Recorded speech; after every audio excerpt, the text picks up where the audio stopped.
Rice ಜೊತೆಲಿ ಯಾವಾಗಲೂ ಒಂದೇ ಥರ ಸಾಂಬಾರುಗಳು ತಿಂದು ಬೇಜಾರಾದಾಗ ಒಂದ್ಸಲ ನಾನು ಹೇಳ್ಕೊಟ್ಟಿರುವಂತಹ ಸಾಂಬಾರನ್ನ ನಿಮ್ಮ ಮನೇಲಿ ಟ್ರೈ ಮಾಡಿ ನೋಡಿ. ತುಂಬ ಅಂದರೆ ತುಂಬ ಇಷ್ಟಪಟ್ಟು ಊಟ ಮಾಡ್ತಾರೆ ಮನೆ ಮಂದಿ ಎಲ್ಲ. ಹಲೋ ಫ್ರೆಂಡ್ಸ್, ಎಲ್ಲರಿಗೂ ನಮಸ್ಕಾರ. ಲಕ್ಷ್ಮಿ ಪಾಕಶಾಲೆ ಕಾರ್ಯಕ್ರಮಕ್ಕೆ ಸ್ವಾಗತ. ಇವತ್ತಿನ ದಿನ ನಾನು ನಿಮಗೆ ತುಂಬ ರುಚಿಕರವಾಗಿ ಆರೋಗ್ಯಕರವಾದ ಬೇಳೆ ಸಾಂಬಾರು ಇಷ್ಟು ಸುಲಭವಾದ ವಿಧಾನದಲ್ಲಿ ಇಷ್ಟು ರುಚಿಕರವಾಗಿ ಮಾಡೋದು ಹೇಗೆ ಅಂತ ತೋರಿಸ್ಕೊಡ್ತಾ ಇದ್ದೀನಿ. ನೀವು ಒಂದು ಸಲ ಮನೇಲಿ ಈ ಥರ ಬೇಳೆ ಸಾಂಬಾರನ್ನ ಟ್ರೈ ಮಾಡಿ ನೋಡಿರಿ, ನಿಮಗೆ ಇಷ್ಟ ಆಗುತ್ತೆ. ನೀವು ಮಾಡಿರುವಂತಹ ಸಾಂಬಾರು ಅಷ್ಟು ರುಚಿಕರವಾಗಿರುತ್ತೆ. ಬನ್ನಿ ಹಾಗಿದ್ದರೆ ಇದನ್ನು ಮಾಡೋದು ಯಾವ ಥರ ಅಂತ ನೋಡೋಣ. ಮೊದಲಿಗೆ ಒಂದು ಪ್ರೆಷರ್ ಕುಕ್ಕರ್ ತೊಗೊಳ್ಳಿ. ಕುಕ್ಕರ್ಗೆ ಇವಾಗ ನಾನಿಲ್ಲಿ ತೊಗರಿಬೇಳೆ ಹಾಕ್ತಾಯಿದ್ದೀನಿ 1 ಕಪ್ನಷ್ಟು. ಈ ತೊಗರಿಬೇಳೆನ ಒಂದು ಸಲ ಕ್ಲೀನಾಗಿ ವಾಶ್ ಮಾಡ್ಕೊಂಡ್ಬಿಟ್ಟು ಇದಕ್ಕಿವಾಗ ಶುದ್ಧವಾದಂತಹ ಕುಡಿಯುವ ನೀರನ್ನು ಸೇರಿಸ್ಬಿಟ್ಟಿಟ್ಕೊಳ್ಳಿ. ನಂತರ ಒಂದು ಚಿಟಿಕೆಯಷ್ಟು ಅರಿಶಿನ ಪುಡಿ ಹಾಕ್ಕೊಳ್ಳಿ. ಇದ್ರ ಜೊತೆಗೆ ಅರಿಶಿನ ಪುಡಿ ಸೇರಿಸ್ಕೊಂಡ ನಂತರ ಮತ್ತೆ ಒಂದು ಸಲ ಇದನ್ನು ಚೆನ್ನಾಗಿ ಮಿಕ್ಸ್ ಮಾಡ್ಕೊಳ್ಬೇಕು. ನೀರು, ಬೇಳೆ, ಅರಿಶಿನ ಪುಡಿ ಅಷ್ಟೇ ಹಾಕಿದ್ದೀನಿ ಇಲ್ಲಿ ನಾನು. ಇದನ್ನ ಇವಾಗ ಮೇಲ್ಗಡೆ ಮುಚ್ಚಿಬಿಟ್ಟು ಒಂದು 3 ವಿಸಿಲ್ ಕೂಗಿಸ್ಕೊಳ್ಳೋಣ. ಓಕೆ, ಇವಾಗ ಒಂದು 3 ವಿಸಿಲ್ಸ್ ಕಂಪ್ಲೀಟಾಗಿ ಆಗಿದೆ.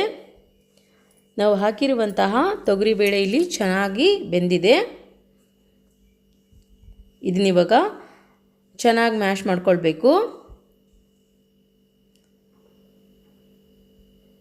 ಮನೇಲಿ ಫ್ರೆಂಡ್ಸ್ ಬೇಳೆ ಮಸಿಯೋದು ಕಟ್ಟಿಗೆ ಇರುತ್ತಲ್ವ, ಅದರಿಂದ ಕೂಡ ಮಸಿದ್ಕೊಳ್ಳಿ. ಅಥವಾ ತುಂಬ ಸಾಫ್ಟ್ ಆಗಿತ್ತಂದರೆ ಈ ಥರ ಚೌಟಿಂದನೂ ಕೂಡ ಮಸಿದ್ಕೊಳ್ಬೋದು ನೀವು. ನೋಡಿ, ಇವಾಗ ನಾನಿಲ್ಲಿ ಬೇಳೆನ ಚೆನ್ನಾಗಿ ಮಸಿತಾ ಇದ್ದೀನಿ.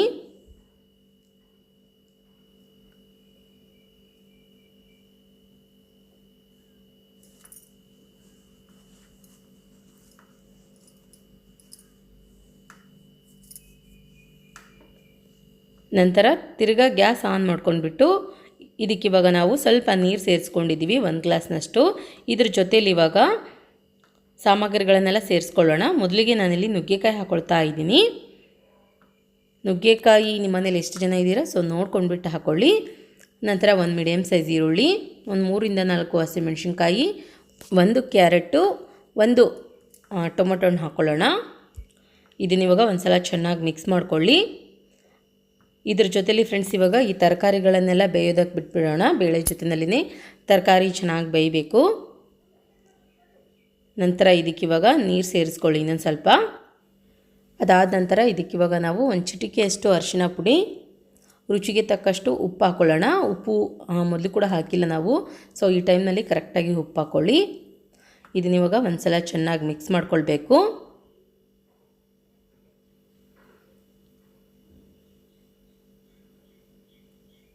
ಇದನ್ನಿವಾಗ ಚೆನ್ನಾಗಿ ಕುದಿಯೋದಕ್ಕೆ ಬಿಟ್ಬಿಡಿ. ಒಂದು 8ರಿಂದ 10 ನಿಮಿಷಗಳಲ್ಲಿ ಪರ್ಫೆಕ್ಟಾಗಿ ನಾವು ಹಾಕಿರುವಂತಹ ಟೊಮೊಟೊ, ನುಗ್ಗೆಕಾಯಿ ಎಲ್ಲ ಚೆನ್ನಾಗಿ ಸಾಫ್ಟಾಗಿ ಬೆಂದಿರುತ್ತೆ.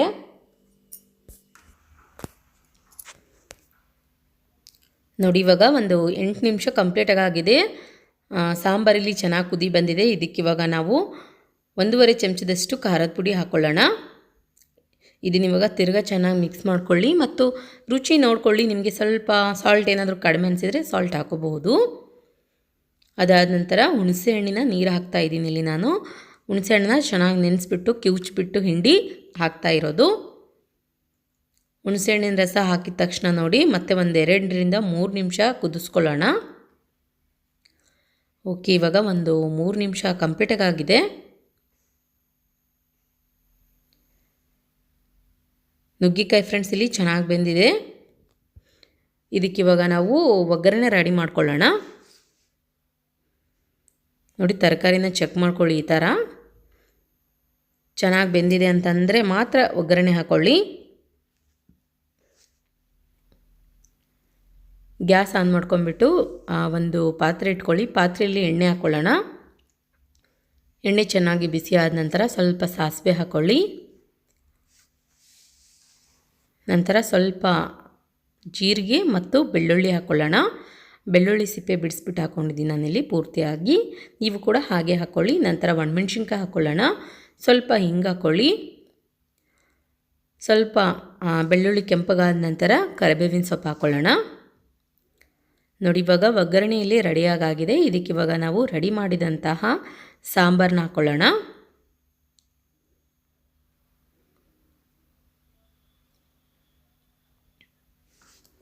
ಇದನ್ನ ಇವಾಗ ಒಂದ್ಸಲ ಚೆನ್ನಾಗಿ ಮಿಕ್ಸ್ ಮಾಡ್ಕೊಳ್ಳಿ.